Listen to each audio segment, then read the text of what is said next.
Floridians are tiptoeing gingerly into a new world. A few days into the phase one reopening of most of the state, it's surprisingly quiet.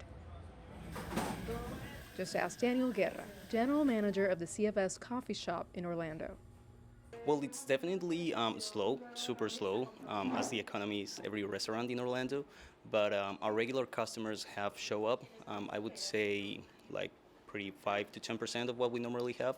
So I really appreciate for them to come in today. Restaurants, cafes, and retail shops are allowed to operate at 25% indoor capacity. Outside seating is allowed, maintaining a 6-foot separation between tables, about 2 meters. Hair salons, gyms, and barbershops remain closed. Rest stops, dead. As of now, just a few patrons are coming out to support the economy. It seems that fear and new models suggesting an increased number of deaths may be keeping many away. We can continue to help some of the local businesses as they begin to open up. It's good to see some people out. Obviously, there's not crazy crowds yet, and that's a good thing. But again, those that are coming out and being cautious and responsible about it. For John Siegel, opening his clothing store felt like coming back to life. Well, we've been really excited, pleased. A lot of our customers, all our friendly faces that we haven't seen for quite a while, felt very comfortable coming in. People seem to be more at ease outdoors. The beaches that allow sunbathing are more crowded, like this one on the Space Coast in South Florida. And social distancing seems to be lost amid the crash of the waves.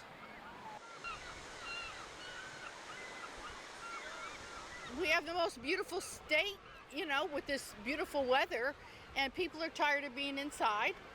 So we want to be outside and enjoy it. So, I think it's great.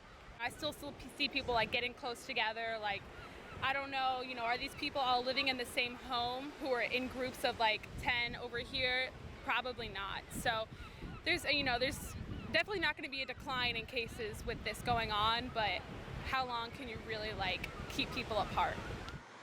Florida continues to diagnose hundreds of new cases of coronavirus each day. And on Tuesday, the state reported its highest single-day death toll since the pandemic began. 113 Floridians dying that day alone. Hardest hit is South Florida, which remains on lockdown. Still, in a presidential election year, Florida's Republican governor is describing himself and his state as a conservative coronavirus success story. Mitza Soledad Perez, CGTN, Orlando, Florida.